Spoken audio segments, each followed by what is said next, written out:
back to my channel. Today's video is going to be a little bit short, and I know I've been gone for a while. I just haven't been consistent, and because I've just been really busy with work and just a lot going on, and just trying to figure out a few things with just life in general, and I'm sure some of you can relate to that.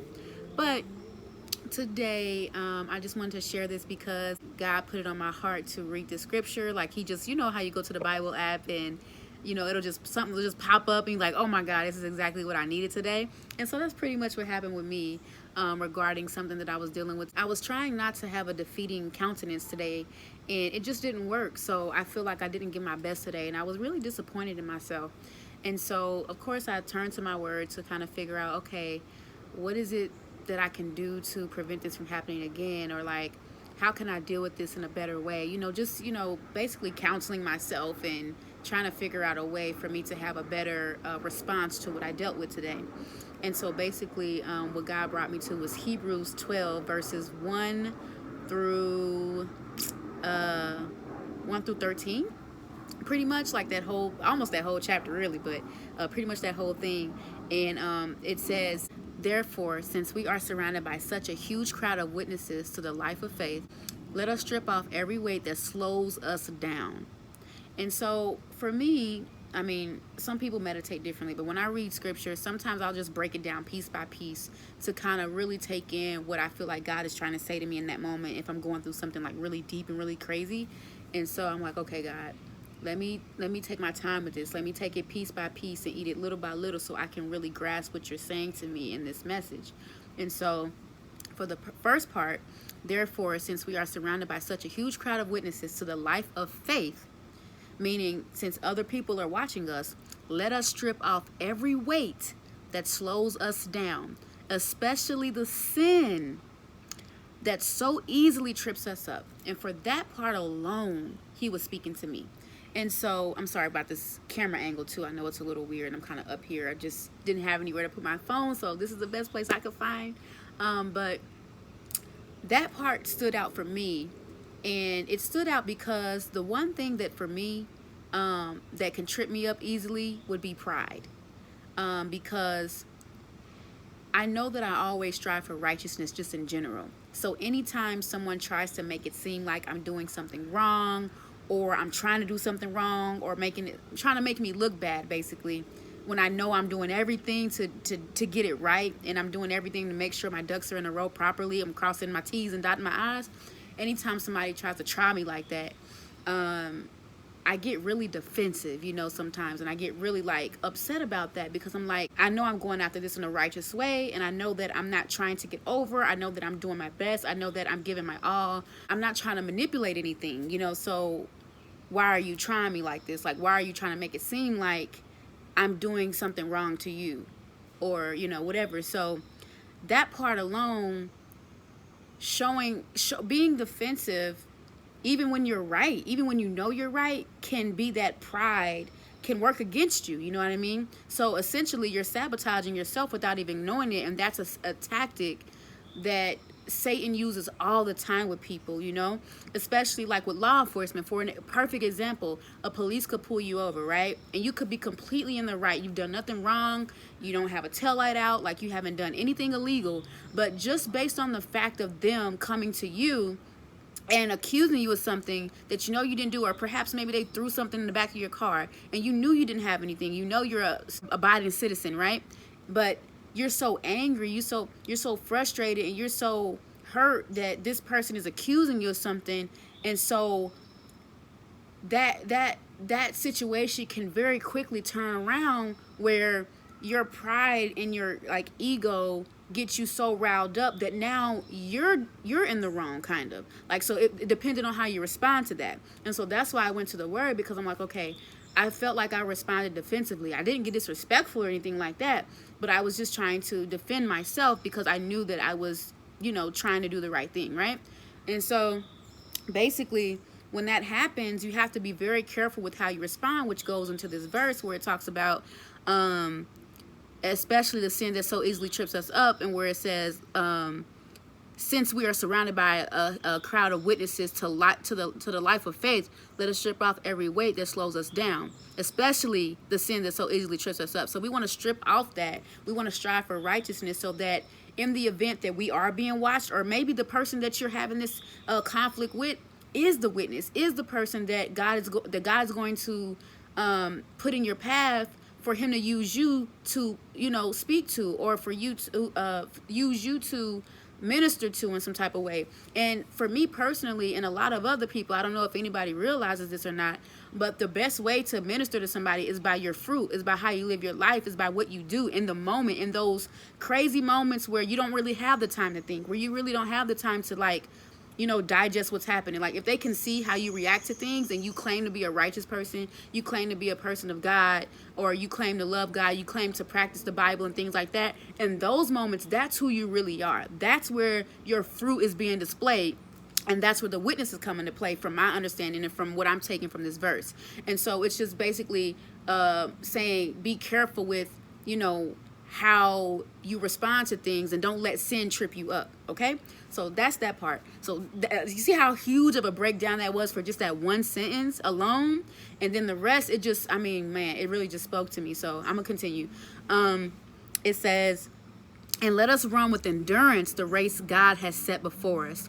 We do this, and this is the question I had, like, Lord, how? And he's giving you the how. That's why it's so important to read your word, because you be going through stuff, you talking to your friends, and they pretty much agreeing with you and, encouraging the pride in you. But when you go to that word, it'll help you. And that's where that's where I'm going right now. That's where I'm at. And so it says, and let us run with endurance the race God has set before us. We do this by keeping our eyes on Jesus, the champion who initiates and perfects our faith. Okay, so that part where it's talking about perfecting your faith. Now, for me, this stood out because it's like, okay, I question a lot, like, where God has me, or like if I'm in the right place. Like, I'm always trying to make sure I'm doing things perfectly. I know humans aren't perfect. I know that we're not going to always do things perfectly. But I strive for righteousness, and I strive so hard to hear God and to make sure that I'm not making a decision based on my desires, but it's what he wants. Because too many times, I'm sure you can, agree with this, or maybe you've been through this, but too many times I've prayed for something and God would give it right to me, and I'll be excited, I'm happy, but then down the line I realize, oh, this isn't what I needed. This isn't what I thought I wanted. Like, I thought I wanted this, but I don't really want this. And so I realized that the desires of our heart is not always what we need, you know what I mean? Or what we really want. Sometimes it's just the flesh wanting something, and then it's just like a waste, right? Going back to wanting to do the right things. And so always wanting to do the right things, always being in your head about making the right decision for God is not really necessarily a bad thing. But at the same time, if you're always trying to like be in control and like understand where every step is going to take you, or like trying to make sure you're on the right path all the time, step by step, sometimes in those moments you have to really just put your trust in God and know that if he has you here, he wants you here, and you're right where you're supposed to be, because this is where he placed you. When you prayed about this thing and he made this thing happen, and it's not evil, it's not like out of like line with what God calls us to, or it's not nothing crazy or demonic, then if you prayed about it and this is where he has you, and you feel in your spirit a sense of peace, then okay, you're on the right track. If he doesn't give you that feeling of like, okay, this isn't it, which you get those feelings. Like, you can, like, for example, like people looking for jobs and stuff like that, you praying like, God, please allow this to be the right job. I hope this is the right job. You'll go and you'll get a feeling like, nah, this ain't for me. Or something will happen, or you'll see something that will let you know, like, okay, I don't think this is where God wants me, right? And even if it's an easy job, like for me, for example, I had the option to choose a very comfortable job with nice pay versus a job where it's the total opposite of like who I am at my core. Like, at my core, I'm very introverted. I'm an empath, so I can feel everything. I can almost, in a weird way, kind of understand, like, know what people are gonna do before they do it. It's really strange. I don't know what to call it, but I don't want to freak y'all out, but that's kind of me. And the job that I was offered two jobs. One job was to stay home, work from home, get paid great salary, and not have to deal with people, right? But at the same time, even though I'm introverted, I'm also like, in a weird way, like a people person. Like, I'm nice to people. I'm very like inviting. I have a nurturing spirit. And so naturally people, I don't know why, it's been happening since I was 8 years old, but people are drawn to me. Like, I come across people and they'll tell me their life story and I'll encourage them, and then I'll forget all about them because I'm just going about my day, you know, and just I run into people all the time. And then later on in life, I'll like see them again. They'll be like, oh my God, do you remember me? You helped me. Remember when I was crying? We were talking about this and that. And I'm like, I'm so sorry I don't remember you, but amen. Like, I'm glad that you're doing better. Like, you know, that happens. So I'm not like a mean introverted person. I'm more so like just to myself, socially selective, and that's just who I am. Like, I'm just naturally drawn. I'm to myself, right? But love people, love to help people. Like, that's my heart. That's my purpose in life. I feel like I'm here to really just, I don't know, reach people, bring people to Christ with my life, my story, and just who I am as a person. And I just love, like, every time I talk to people, they're like, oh, you should be a life coach, or you should be a counselor. You ever thought about being a therapist? It's just in me. It's just who I am, right? With a job, I was able to choose comfort or challenge, right? And so my flesh, I wanted to choose the comfort. I'm like, what? You can't beat that. You work from home. You're making this good money. Like, it's a no-brainer. But there was something in me, and that's how I knew that, okay, you have the spirit in you. Like, God speaks to you. You hear him. Like, this isn't, you know this is him because you know what you want to do. But you know that doing this will bring you closer to God, and you know that this is a character building situation that God is placing you in. So I'm not surprised by the things that I'm going through today with this job that I have, right? So the other job is more challenging, like, you know, but I'm okay with the challenge, because when I have a challenge, it always brings me closer to God. It always helps me grow. It develops my character. And if it's doing that for me, then that means I'm going further in life. That means I'm getting better. That means that wherever I'm going next is going to be greater than where I am now, because I'm out of my comfort zone. It's speeding things up for me, you know? A lot of times people think that being comfortable and just being in this place where they're lackadaisical, or they're like just, they can do whatever, it kind of slows you down. It kind of crutches you. And I'm in a place in life where I can't be crutched anymore. Like, I have to go full force, and I have to give life my all, because I know that the only reason why I'm here on earth is really to do the work of God. Because so many times I've, to be transparent, not wanted to be here, you know what I'm saying? And have questioned God's, you know, about my existence, have questioned God about my existence, you know? And so I know I'm here for God, and he's allowed me to go through these things because it's going to be for a greater purpose. It's going to be for a variety of people that's going to bless their life, and it's going to bless their children's lives, and just generations are going to be blessed by the things that I've been through. I know that sounds very crazy and very like large, you know, large thinking, but that's just what I feel like God has put on my heart, you know. But so I had the choice, you know, and I literally chose the challenging job because I knew that that's what God wanted me to choose. And I knew that if I chose the comfortable job, it wasn't going to go well. And it wasn't going to do for me what it appeared like it was going to do. And it ended up being the truth. And so that's how I knew, like, wow, God really was like looking out for me. He's speaking to me and I can hear him. And so that is the faith part of things, like just trusting that God is going to do, you know, what he say he's going to do, and to trust him in that process. And that's what that faith looks like. Hold on.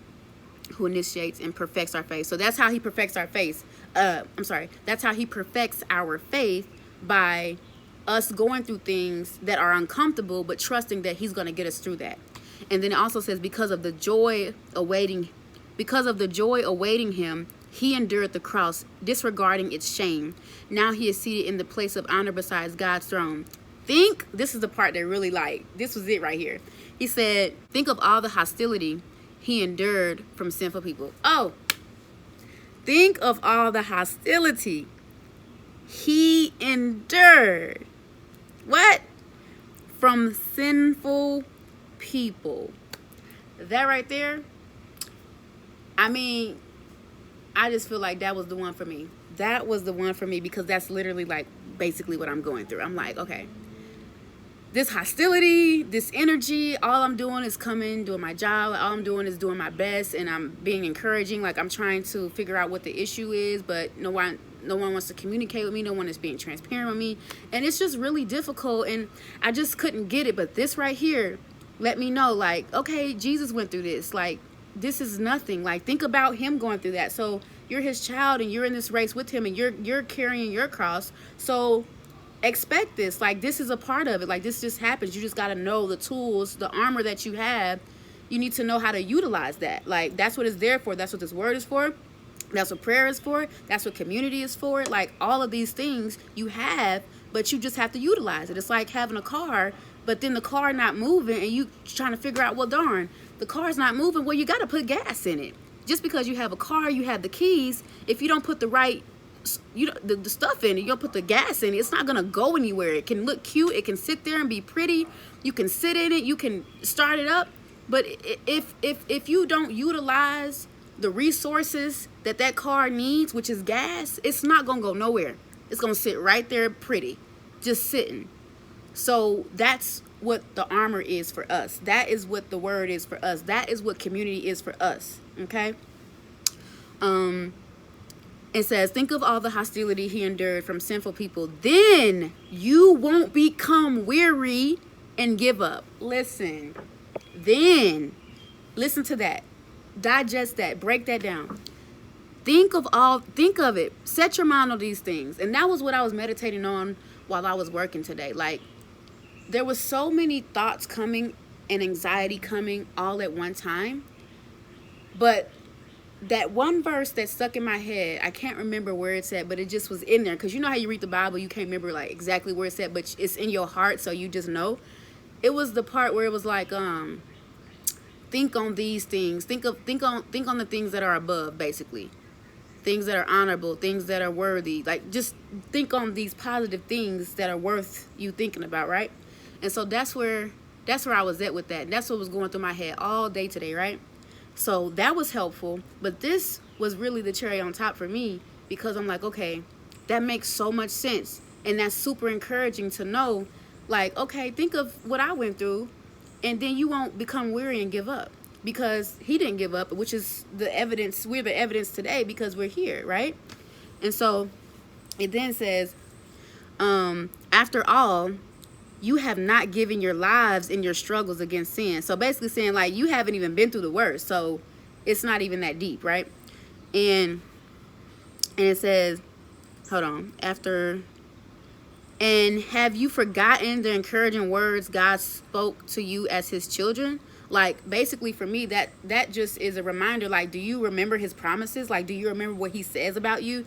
Do you recall who he says that you are? Like, did you forget that? Like, do you remember that you're a conqueror? Do you remember that you can, go through you can get through all things through Christ who strengthens you? Like, did you forget that part? You know what I mean? That's what that did for me. That was that reminder for me. So that was super encouraging. And then, it says, hold on. Okay, my child, do not make light of the Lord's discipline, and do not give up when he corrects you. For the Lord disciplines those he loves, and he punishes each one he accepts as his child. So that goes back for me, the pride thing, right? And so during this time where I wanted to react a certain way, or I was reacting defensively, I felt the conviction of that. Like, I was convicted, like, now you're upset. You don't have to defend yourself right now. You know I'm going to fight for you because you know you're doing the right thing. You know that's your heart in what's happening right now. But you defending yourself this way, it's making you look bad, and it's really rooted in pride, which is why you're defending yourself this way. Because if your faith was rooted in me and knowing that I was going to take care of you and fight for you, you wouldn't be trying to defend yourself this way. So that's literally how I'm corrected. Like, he'll talk to me like that, right? And so that's why I'm so excited, because it took a long time for me to get to this place. You know what I'm saying? At one point, I relied on other humans, other people, to be the telephone for God, basically. Like, I would be like, so what you think I should do about this? Or basically making other people God, like talking to them like they are, the word, like they are the one who knows. But I didn't know how to have that personal relationship for myself. And now it's just like, I'm on the phone with him. He just don't have like a a voice. It's just like it's a voice, but it's in my head. It's light. You know what I'm saying? It's very faint, you know? So I can hear him, obviously, because I'm sharing with you, like, what he was saying to me, like the discipline, like the conviction, you know? And that's how I know I'm on the right track, because at one point I couldn't feel that at all. I couldn't hear anything. And so I know I'm on the road to righteousness. I know I'm on the right path. So that is what, encouraged me too. But it also says, hold on, where it go? As you endure this divine discipline. I want y'all to look that word up. Just do me a favor, look that up. When you see a word in the Bible that sticks out to you, it might not be like a big word. Like divine, that's not necessarily a big word, but it's a very intentional and specific word. So you need to look that up so you can kind of marry what this is really saying. So just a thought. As you endure this divine discipline, remember that God is treating you as his own children. Whoever heard of a child who is never disciplined by its father? If God doesn't discipline you as he does all of his children, it means that you're illegitimate and you're not really his children at all. Since we respected our earthly fathers who disciplined us, shouldn't we submit even more to the discipline of the Father of our spirits and live forever? Okay, so with that part, basically it's saying, for me, in this particular situation that I'm in, it's like, okay, if he's not convicting your spirit, how are you going to learn? If you don't go through this and realize that, okay, this was not this reaction wasn't good, or didn't help me, or didn't do anything, so let me do it this way. Like, that's how you grow. That's how you're able to build your character. And that's how God disciplines you. Now, if you go and you sin and you do that pride, now you're going to get a consequence. And you might feel bad. You might be upset about it. But that's the consequence of sin. It's him disciplining you. And I'm the one that knows what that looks like, okay? I've been through it. You know what I'm saying? So pride has been one of my biggest downfalls. Like, just running away from everything. Oh, I don't deserve to. I don't have to deal with this. I shouldn't have to deal with this. I deserve more. And in some ways, it's okay to feel that way. But at some point, you have to humble yourself. And you have to really dig deep and figure out, okay, why am I running? Like, what's the root of that? And you can't run forever. So how do we solve this problem? You know what I'm saying? So that's definitely something to consider as well. And then, hold on, let me see. It says, no discipline is enjoyable while it's happening. It's painful. Listen. It's painful. But afterward, there will be a peaceful, you hear me? A peaceful harvest of right living for those who are trained in this way. And listen. This is facts, okay? This is facts. I'm literally living in it. You understand me? I'm living in it. Let me run that back to you. Okay. No discipline is enjoyable while it's happening. So when you curse that person out and you felt it, and you was like, oh Lord, I know I shouldn't have did that. I ain't did nothing like that. I don't be cursing people out now. I don't be cursing, So you felt it, right? Or when you did something and then it caught up with you 3 years later, and then you going through it and it's your karma. You know what you did. You know why you're reaping this harvest. You know why you're experiencing this difficulty, because of what you did to somebody or what happened in the past, and now it caught up with you, and now you got to go through it and deal with it and learn from it and get your discipline, right? It's happened to me. I ain't gonna hold you. Because when I was younger, I'm talking about like when I was in high school and stuff like that, I wasn't like a mean person, but I wasn't always pleasant, if you will. Like, I was one to like want revenge, and I would go, if you went low, I get limbo with you. You understand me? I go low. You go low, I go lower. You understand? And so God knew that I was his child, and he knew that I couldn't be that way, and he knew how dangerous that was for me, right? Because I was just like, because I didn't do nothing to nobody. That's the thing. I never did nothing to nobody. I mind my business. I was to myself. I was introverted. I was, just a shell, a turtle. And anybody that would bother me, or anybody that would try to come for me, I will come hard for them because I ain't did nothing to you. You know what I'm saying? Back to that defensive thing, back to that prideful thing, right? And so that's pretty much how that was. And so I've grown a lot from that, and I can definitely say that not everything that God puts us through is gonna feel good, but it's good for you. It may not always feel good, but it's gonna be good for you, you know? And so you just gotta endure that, and you gotta take the lesson from it. You can't get mad, you know? So that's just something you definitely gotta think about. And then it says, so take a new grip with your tight. Listen. Boy, it's speaking, boy. Y'all gotta excuse this camera angle. I know I look weird, chin up, look fat right here.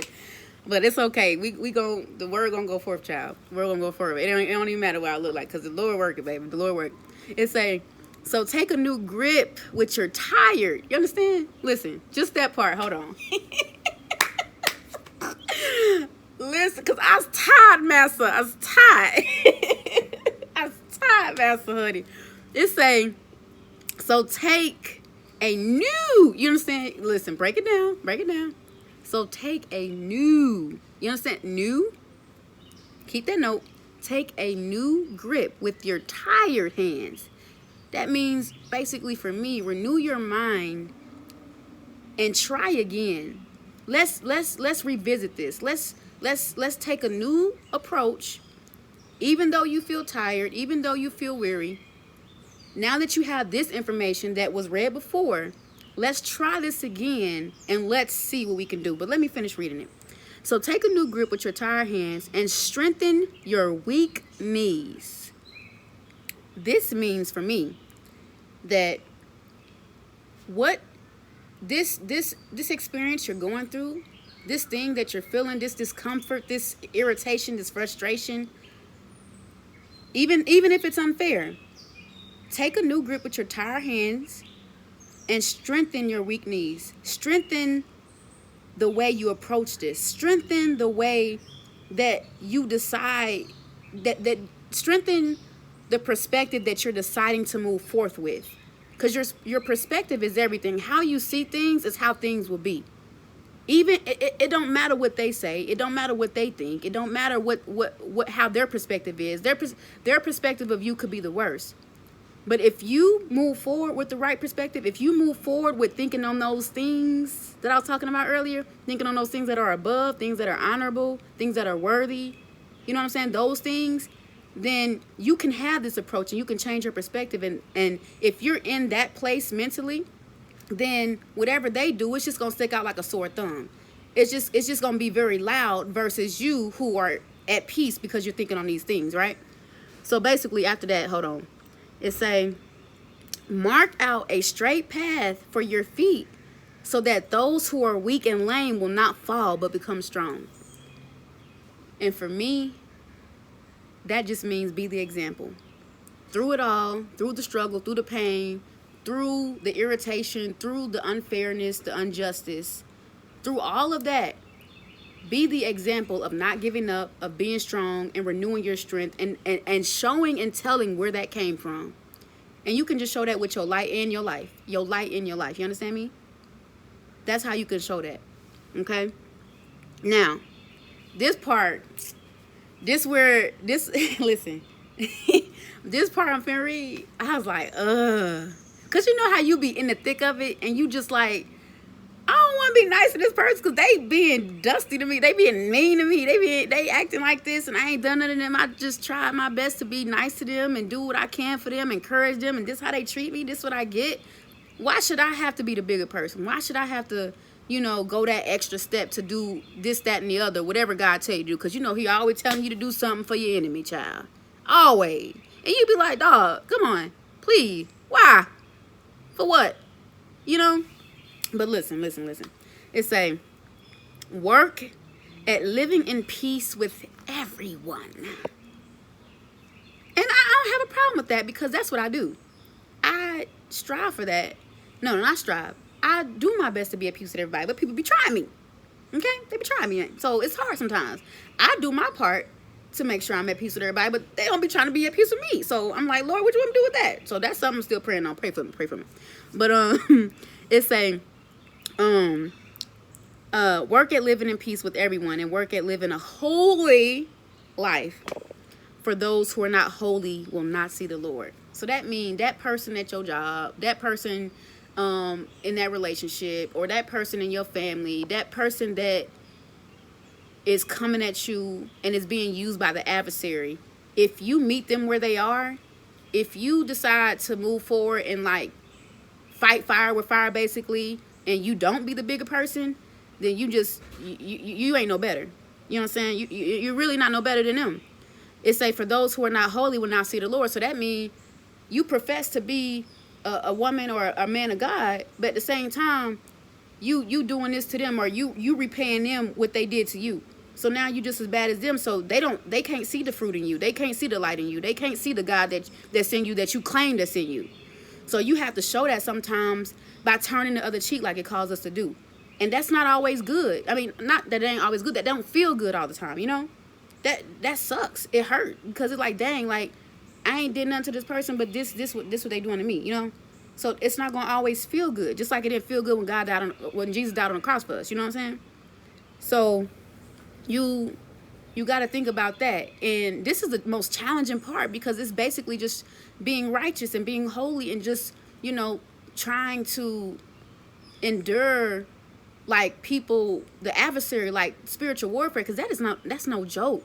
And a lot of times, like, we already know we don't wrestle against flesh and blood, but against the principalities and against, like, you know, spiritual wickedness in high places and all that stuff, right? So we know it's not that person. But in the midst of it, it's hard to think about that, because it's like it's you that feels like it's being attacked. It's like it's a direct attack on you. So naturally, the flesh wants to be like, oh, it's this person attacking me, when you know it's not, because you know that all this is happening because of the blessing it is. It's a blessing to have a job. It's a blessing for me to be in the situation that I'm in based on where I was. So I know Satan mad at it. So he gonna try his best to knock me up out of here and knock me off my feet and make me fall, make my knees weak. You know what I'm saying? But you can't let him do that to you. You can't let him do that to you, because he'll win. And that's how he has won with me, by me running from the problems, me running from the issue, but not dealing with it, or learning how to fight against it, and not fight with, you know, my weapons, because the weapons aren't carnal, you know, not fighting with me, but the spiritual fight, or letting God fight it for me. I was fighting before. I wanted to prove myself, and that's how I got knocked off. That's how the situations didn't work out. So now God is testing me again to see, will you let me fight for you? Or will you be so prideful and lack so much faith that you don't even believe that I'll fight for you, when you know you're right, when you know you're being righteous, when you know you're striving for holiness, when you know you're doing your job, when you know you're doing what you're supposed to do? Are you going to let me fight, or are you going to fight? Because if you fight, you're going to lose, and you're going to lose everything. You're going to lose all the blessings. So you need to let me fight, you know? And so, dang, I said this was going to be short. Girl, I think this is one of the longest videos I done did. I'm sorry, the Lord working. Let him work then. Okay. And then it said, look after each other so that no one of you fails to receive the grace of God. Watch out that no poisonous... Ooh, this was the one for me. That's that pride. Listen, it's saying, watch out that no poisonous root of bitterness grows up to trouble you, corrupting many. I'm sorry, but that spoke to me. That spoke to me because that was my go-to. Like, I would become bitter. I would become angry about the situation because I was treated unfairly, unjustly, or I was lied on, or whatever the case.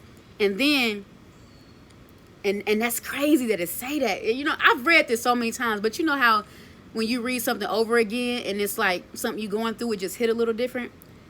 It hit different because it's like, okay, watch out that no poisonous root of bitterness grows up to trouble you, corrupting many. And that corrupting many part can mean so much.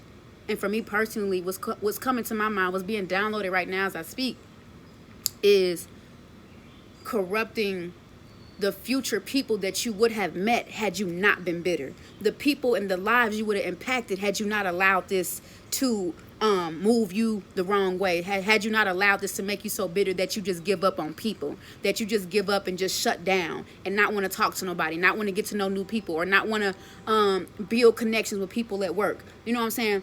it steals the opportunity from other people that you could have helped grow, that you could have helped in some capacity had you not been bitter. You understand what I'm saying?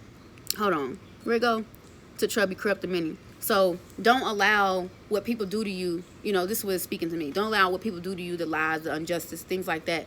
Don't allow that to make you so bitter that you go into the next job, or you go, or the next person that comes in, you have this preconceived notion that, oh, this is how it is. This is what they do. So I'm going to move like this. And if you move the way that you move with this person that made you bitter, now you're just making yourself look bad, because you're moving forward as if this person has done that. And that's like a piece, like, that's kind of like manifestation in a way. Like, if you move like that and that's where your perspective is, that's what your mind is set on, then it's going to turn into that, because you're kind of forcing it to. You're sabotaging the situation. You're sabotaging yourself. You're literally manifesting it because you're treating them how this other person treated you. So now you putting that spirit on them. And now they looking at you crazy like, what's her problem? I ain't did nothing to her. The same thing that they did to you. Ooh. My God. Ooh, he spoke to me. Listen, that's crazy. I'm going to look back at this video and I'm going to watch it to help myself. Because you know how the Lord put it on your heart to like share something, but it's literally ministering to you. It's literally for you. I know it's going to help somebody, because obviously he forced me. I ain't made no video. What, almost, was it 2 months, 3? I don't know. I'm sorry, y'all. I promise you I'm sorry. But I haven't been, he been giving me stuff, but I just haven't been obedient, honestly. But today, he said, no, ma'am, you doing this today. And I couldn't not do it. Like, he literally forced me to do this today. And this is the most natural my videos have ever been, like, honestly. I mean, before, I just, whatever I get out of my Bible studies, or whatever what if I'm reading something and something sticks out, I'll make a note of it and I'll just share it, you know, because it's encouraging to share that and it helps people. But today, it was just a little different. So yeah, let me see what else, if it's anything else he wanted me to share. Make sure that no one is immoral or godless like Esau, who, I'm sorry if I said it wrong, but I think it's Esau, who traded his birthright as the firstborn for a single meal. You know that afterward, when he wanted, sorry, I got some mucus in my throat, you know, allergies and stuff. Make sure that no one is immoral or godless like Esau, who traded his birthright as the firstborn for a single meal. You know that afterward, when he wanted his father's blessing, he was rejected. It was too late for repentance, even though he begged you with bitter tears. And so for me, I don't know why, because what I'm about to say, it might not correlate to this verse, not entirely necessarily, but I feel like for this one, for this verse in particular, this is telling me, make sure that you don't trade this struggle, this difficulty, this uncomfort for something easier. And when you trade it for something easier, don't expect for God to bless you, because you didn't follow his orders. You didn't do what he told you to do. You didn't go through and endure like he asked you to do. So you may be asking for repentance later, because the result of you taking this easy route may make you homeless. Like, this is my mind, may make you homeless again. Maybe that wasn't a job, or it was a temporary thing. Now you homeless again. Like, it may take you to a place that you thought was gonna be better for you, that you thought was giving you a shortcut and making it easier for you, but really made it harder for you. You lost the blessing that God was gonna give you, and now you just sitting there crying to God, trying to repent. But he like, nope, I guess we gotta start this thing over. We gotta start this thing over. You gotta learn this all over again. And that's literally what happens. If you notice, most of the time, the things that you go through in your life, it always feels similar. It's like, dang, I went through this with this, or dang, I went through that with that. And if that's the case for you, at some point you got to look in the mirror. At some point you got to see what you're missing, because God is going to continuously put you through the exact same things until you learn your lesson. Like, honestly, He's going to keep doing it. He's going to keep doing it. And until you learn, you're just going to keep going through it. And at some point He's going to take his hands off you, because you're not listening, because you're not paying attention. And He'll get your attention. Now, don't let him sit you down. The worst thing you could do, it's not the worst thing, because that's really when it hit hard and you change your life in a whole different way, like you do a whole 180. But if you don't sit down, God will sit you down. And when He sits you down, it hit different. It hit very different. It don't feel good. I'm telling you right now, do not feel good. It hurt. You're going to be crying. You're going to be wishing that you had done this, and shoulda, coulda, woulda, and all that stuff. So it's best when he tell you something and you know it's his voice. You know it's his voice, and he know that you know, because he know your heart. He know what you want. He know what your flesh want. He know what your pride want. He know what he want for you, and you know what he want for you. So if you don't listen, and if you do what you want to do, you cannot choose the consequences. And I'm telling you, it don't feel good. Please take it from me. Please take it from me. But yeah, y'all, I'm sorry. That was long. That was really long. I don't think I've ever done a video this long. Like, just off the rip like this. Like, this is not written. Like, I'm just really going through. So God is working. God is working. I'm really, really grateful for this. But yeah, so that's it, y'all. That's all I got for y'all today. So I hope that y'all enjoyed this video. You know, if this was encouraging to you and you want to share it with somebody, please feel free to do so. If you have any questions about these verses that I talked about, or you want to discuss it in the comment section, then feel free to do that as well. I would love to like talk about this with y'all, or if y'all having experiences that you want to like share with me, and I can give you advice if you want it. I'm more than happy to help with that. I'm kind of trying to practice being a little life coach, so you know, if y'all go ahead, you know, if you want to inbox me on Instagram, then you can. I'll be more than happy to like help y'all out with some things that y'all might be going through. I am working, so if I don't reply like super fast, then just know I'm not ignoring you. I'm just like trying to balance everything with my life and with work, and we're just trying to, you know, figure things out. So, but ladies, please, ladies, if you need some assistance and you need somebody to talk to, and you're going through some things and you just need some, you know, little guidance or just an ear, you know, I'd be more than happy to, you know, help the best way I can on my Instagram. And my Instagram is just my name, Sarita Shirley. So again, thank you so much for watching, and I'll see y'all in the next video. Bye.